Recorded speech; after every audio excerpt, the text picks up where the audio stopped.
Hello বন্ধুরা, কেমন আছো তোমরা? আজকে আমার গাজরের হালুয়া খেতে ইচ্ছা করছে। তো গাজরের হালুয়া খেতে ইচ্ছা করছে বলে আমি তো আর শীতকালীন সবজি গাজর, তার জন্য শীতকাল পর্যন্ত ওয়েট করব না, আর ওয়েট করছিও না। এই দেখো, গাজর নিয়ে নিয়েছি। গাজরের হালুয়া বানাবো বলে নিজে খাবো আর সবাইকে খাওয়াবো, বাড়ির সবাইকে। গাজর, চিনি, কাজু, কিশমিশ, সুজি। সুজি আমি নিয়েছি, তোমরা চাইলে নিতেও পারো, নাও নিতে পারো। এখানে রাখছি আমন্ড, কিছু কাজু, কিছু কিশমিশ। এটা ড্রেসিংয়ের জন্য, যখন গাজরের হালুয়া হয়ে যাবে তখন। এলাচ থেতো করে নিয়েছি। আর লবণ, লবণ আমি একবার বলে নিই, আর লবণ আমরা নিজেরা খাচ্ছি বলে সেজন্য দিচ্ছি। গাজরের হালুয়া ঠাকুরের ভোগেও দেওয়া যায়।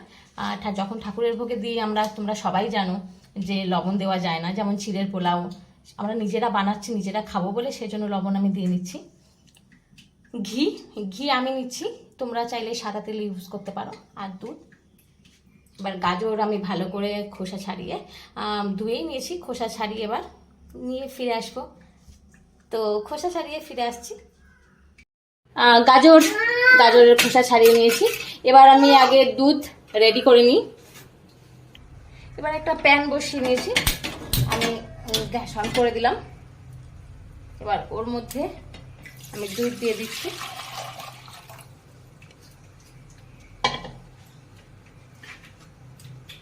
কিছুটা থেতো করা এলাচ,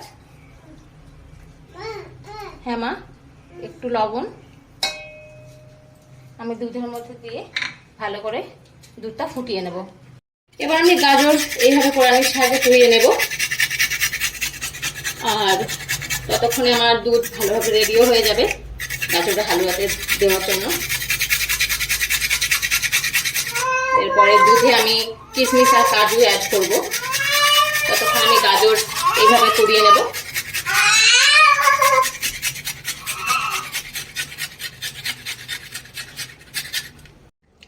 গাজর কুড়িয়ে নিয়েছি, দেখো কত সুন্দর দেখতেও লাগছে। এবার একটু দুধে দেখব দুধ কতদূর কি হলো। দুধ ভালো মতো ফুটে গেছে। এর মধ্যে আমি কাজু আর কিশমিশ দিয়ে দিলাম। আর একটু ফুটে গেলেই, কাজু কিশমিশ দেওয়ার পর 5 মিনিট রাখার পরে আমি নামিয়ে নেব দুধ। 5 মিনিট হয়ে গেছে, এবার আমি দুধ নামিয়ে নেব।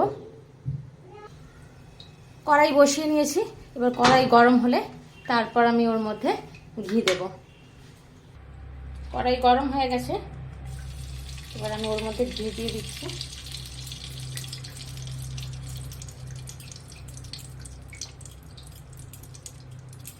ঘি গরম হয়ে গেলে, গলে গেলে আমি ওর মধ্যে পেঁয়াজের দানা দিয়ে দেবো।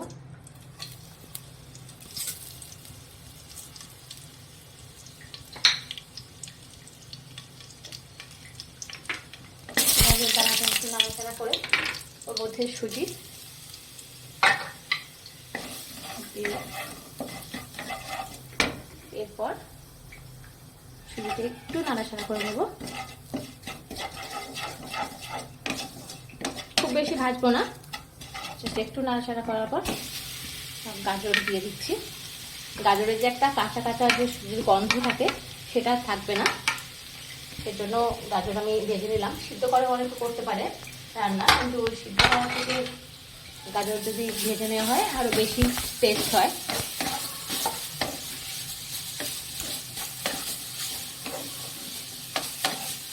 আর সুজিটা আমার ভালো লাগে সেজন্য সুজি দিলাম, বেশ দানা দানা পড়বে মুখের মধ্যে, ভালোই লাগে।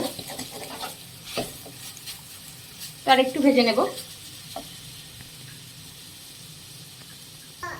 এবার লবণ দিয়ে দেবো, কি মা, দিয়ে ভালো করে একটু নাড়াচাড়া করে নেব।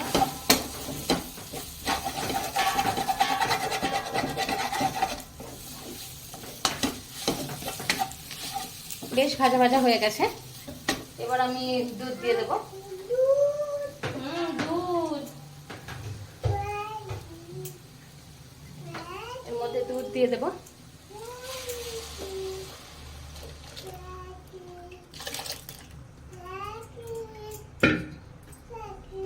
দুধ দিয়ে আমি এটা ফুটতে দেব। বেশ ফুটে আসার পর তারপর আমি চিনি দেব। বেশ ভালোভাবে ফুটে গাজর সিদ্ধ হয়ে গেছে, এরপর আমি চিনি অ্যাড করে দিচ্ছি। চিনি দিয়ে নাড়াচাড়া করে নেব।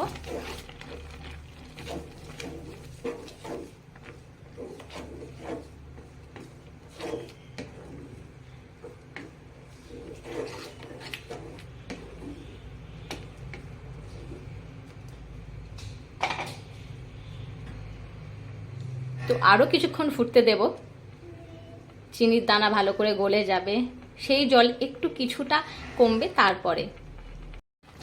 এবার আমি নামিয়ে নেব।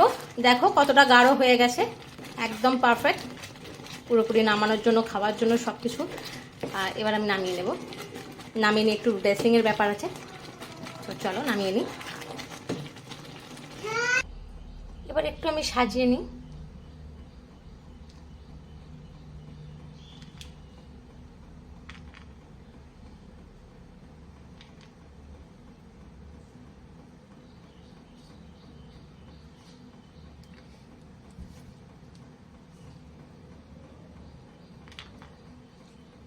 তোমরা যেরকমভাবে চাইবে সেরকমভাবে সাজিয়ে নেবে।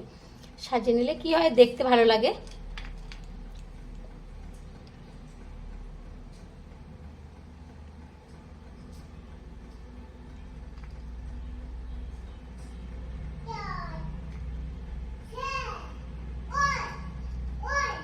কি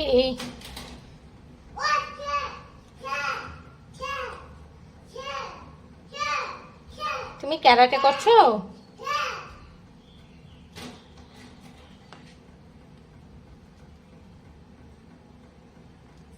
তুমি ক্যারাটে করছো?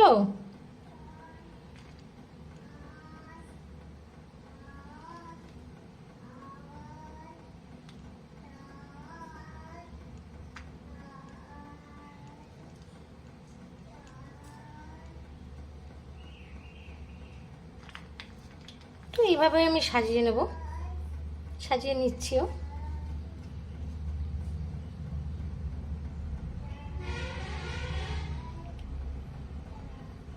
তো বলো দেখে কেমন লাগছে? খেতেও সেরকমই টেস্ট। সেজন্যই তোমাদের বললাম যে খেতে ইচ্ছা করলে অবশ্যই যে কোনো জিনিসই বানিয়ে খাও আর খাওয়াও সবাইকে। আমিও শীতকালের জন্য কিন্তু অপেক্ষা করিনি, কারণ শীতকালে কখন মাঠে গাজর ফলবে, সেই গাজর মার্কেটে আসবে তা না, এখন সব কিছুই অ্যাভেলেবেল। তো রেসিপিটা যদি ভালো লেগে থাকে তাহলে লাইক করো, কমেন্ট করো, শেয়ার করো, আর প্লিজ প্লিজ প্লিজ আমার চ্যানেলকে সাবস্ক্রাইব করো। আর এগুলো খেয়ে ফেলবো, এগুলো আর লাগবে না। তো দেখা হবে পরের ভিডিওয়ে। টাটা।